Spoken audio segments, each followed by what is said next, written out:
스님들이 법당 주변을 도는 행사를 하는데 지통이 호련히 소리쳤다. 나는 이미 크게 깨달았다.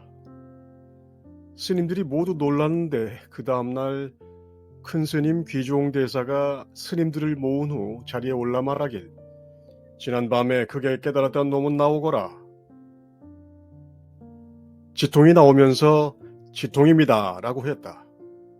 귀종 대사가 말하길, 너는 어떤 진리를 보았길래 그러는가? 나에게 말해보라. 비구니는 원래 여자입니다.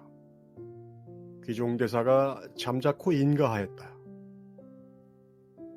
비구니가 여자인 것을 모르는 스님이 있겠습니까? 다 아는 이야기를 깨달은 진리라고 내놓았는데 좀 이상하지 않습니까? 틀린 말이 아니니 틀렸다고 할 수도 없겠군요. 그래도 뭔가 좀 수상합니다. 황벽산의 희운 선사는 말합니다. 본래 마음은 보고 듣고 느끼고 아는 것, 견문각지에 속하지도 않고 견문각지를 벗어나지도 않는다. 견문각지를 떠나 마음을 찾지도 말고 견문각지를 버리고 법을 취하지도 말라. 본래 있는 것을 찾는 거라서 비구니는 여자가 맞습니다. 얻은 것이 없는데 깨달음이고 원래 있던 것이니 깨달음이라고 얻을 것이 없습니다. 깨달음의 역사를 설명하려는 순간 깨달음이 망가집니다. 황벽스님은 마음이라는 것을 인연화합하는 사대가 모였다 흩어졌다 하는 몸과 같은 것이라고 합니다. 온이 마음이 되지만 그 마음에는 나도 없고 주인도 없습니다. 그렇죠. 온이 마음이 됩니다.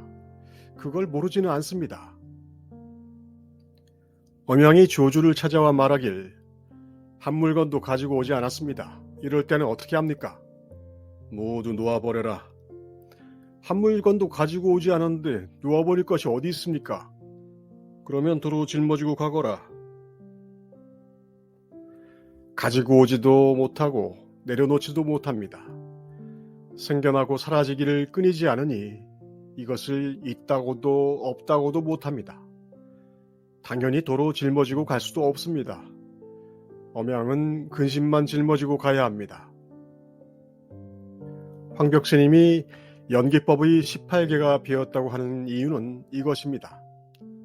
공하다고 했지만 그 말의 뜻조차 공합니다. 차라리 깨끗합니다. 이것을 직접 보기 전에는 믿기가 힘들 뿐입니다. 밖으로 색과 소리에 얽매임을 저 마음이라 하며 안으로 망념이 일어나는 것을 이 마음이라 하느니라. 만약 밖으로 색에 물들지 아니하면 곧 저 마음이 없으며 안으로 망념이 나지 아니하면 곧 이 마음이 없음이니 이것은 두 변이 없는 것이니라.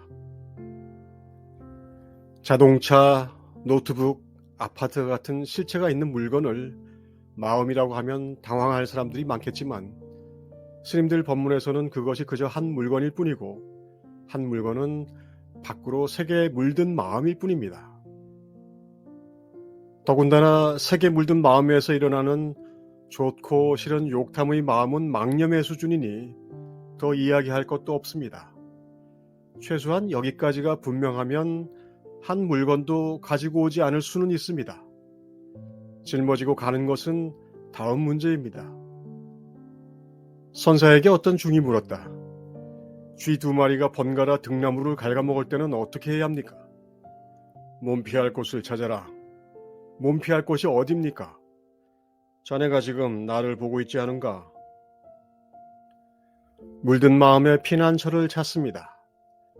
마음의 피난처가 어디에 따로 있을까요? 마음이 생겨난 곳으로 들어가면 그곳이 피난처입니다.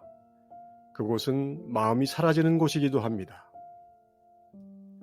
스님이 조주에게 물었다. 무엇이 대인의 모습입니까? 그러자 조주가 손으로 얼굴을 만지더니 두 손을 모으고 자세를 가다듬었다.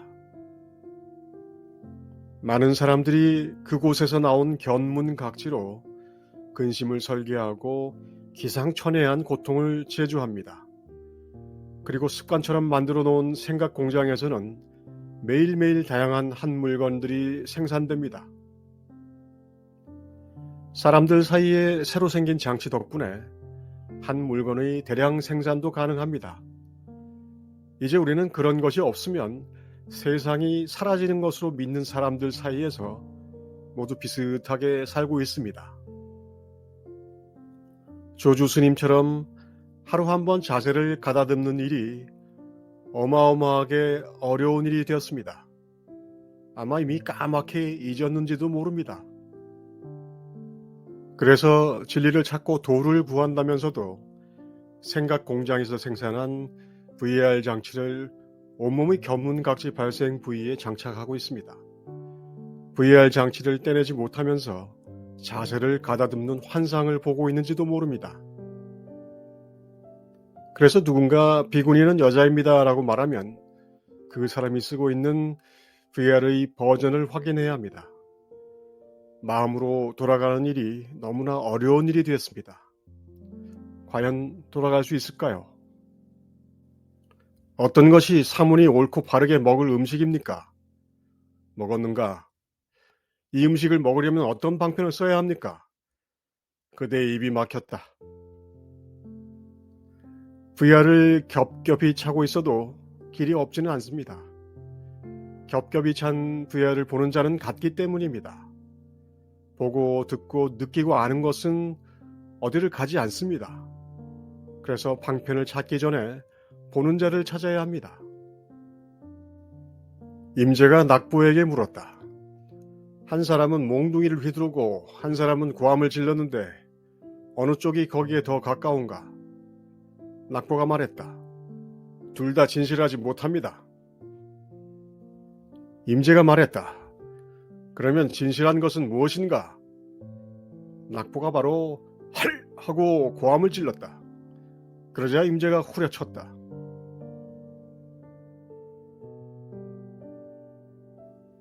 눈 밝은 제자가 눈앞에서 소리 지르며 후려맞고 있는데 더 가까운 곳을 어디서 찾겠습니까?